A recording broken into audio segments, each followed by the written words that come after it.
उत्तराखंड के मुख्यमंत्री पुष्कर सिंह धामी ने 22 मई 2022 को एक बयान में पहाड़ों पर बनती अवैध मज़ारों पर चिंता जाहिर की थी। उन्होंने मज़ारों को कुकुरमुते की तरह बढ़ने और उन्हें अतिक्रमण बताते हुए उन पर कार्रवाई का ऐलान किया था। साथ ही उन्होंने राज्य में अवैध घुसपैठियों और रोहिंग्याओं को चिन्हित करने के एक अभियान की जानकारी देते हुए उत्तराखंड में हो रहे जनसांख्यिकी बदलाव को चिंता का विषय बताया था। लेकिन ये सिर्फ उत्तराखंड का ही मुद्दा नहीं है, बल्कि देश के ज्यादातर हिस्सों का मुद्दा है। लेकिन उत्तराखंड की धामी सरकार ने अवैध मज़ारों और उनके रखवालों पर बुलडोजर चला दिया। 2 महीने पहले 15 मज़ारों को उखाड़ा गया था और अब एक बार फिर से 26 मज़ारों को ध्वस्त किया गया है। आज आपको बताऊंगा उत्तराखंड के आज के हालात और 3 दशक पहले के हालातों के बारे में।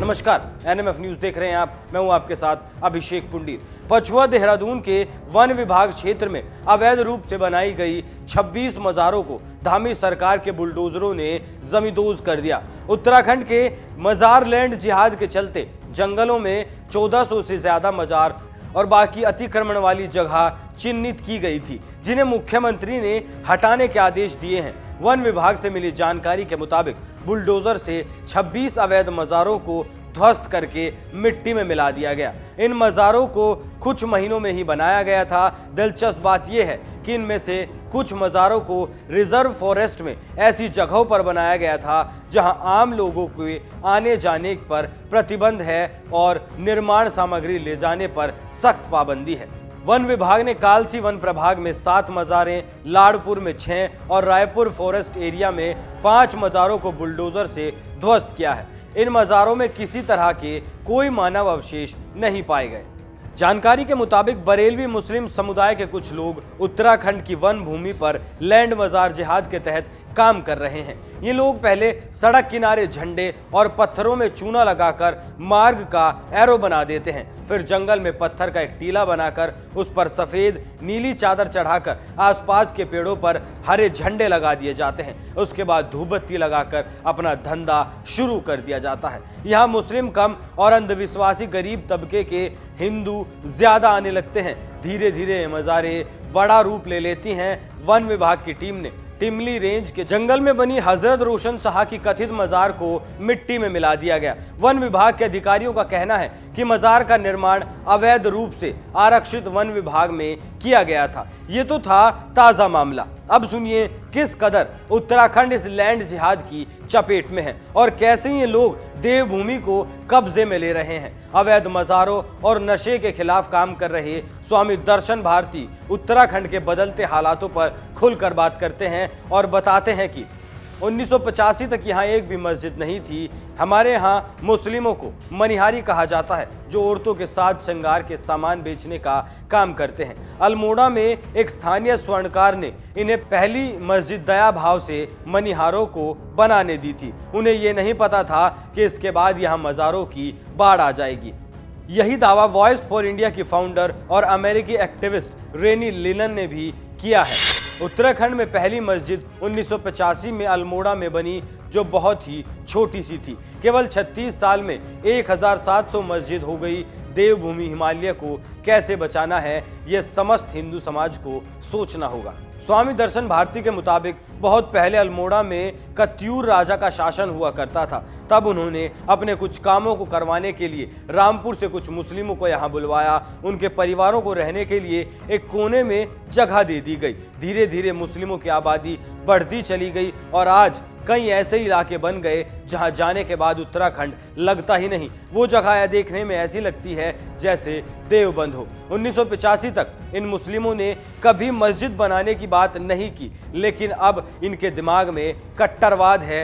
आज उन्हें पहले मस्जिद चाहिए, बाद में कुछ और। स्वामी दर्शन भारती का कहना है कि उत्तराखंड में मुस्लिमों को सबसे ज्यादा बढ़ावा कांग्रेस की एनडी तिवारी सरकार के नेतृत्व में बनी सरकार से मिला था। उन्होंने बताया, एनडी तिवारी की सरकार में महापाप हुआ है। उनकी ही सरकार में नैनीताल के नैना देवी के मंदिर के ऊपर उत्तराखंड की सबसे बड़ी मस्जिद बना दी गई। मस्जिद पूरी तरह से अतिक्रमण करके सड़क पर बनाई गई है। मस्जिद के आगे मंदिर भी छोटा लगने लगा।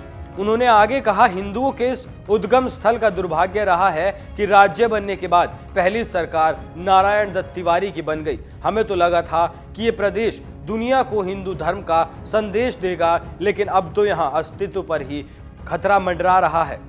उत्तराखंड में बनी ज्यादातर मस्जिदें नारायण दत्त तिवारी के वक्त में बनाई गई।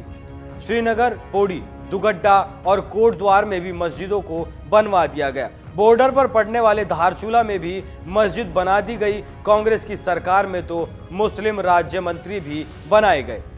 7 सालों से नहीं बनने दी गई कोई नई मस्जिद। स्वामी दर्शन भारती ने दावा किया कि पिछले 7 सालों से कोई नई मस्जिद उत्तराखंड में नहीं बनने दी गई। उन्होंने बताया, कोई बनाकर तो दिखाए। अब जो मज़ारें बनाई गई हैं उन पर हम कार्रवाई करवा रहे हैं। देहरादून मसूरी मार्ग पर 2 मज़ारें बन गई हैं, उन्हें भी हटाना होगा। हम जोशीमठ और कर्णप्रयाग में मस्जिदों का निर्माण रोक चुके हैं। अब उत्तराखंड का नागरिक धर्म के प्रति जागरूक हो रहा है। यहाँ के हिंदुओं को पता ही नहीं था कि यहाँ हो क्या रहा है। सरकारी जमीनों पर बनी है लगभग 2000 अवैध मज़ारें।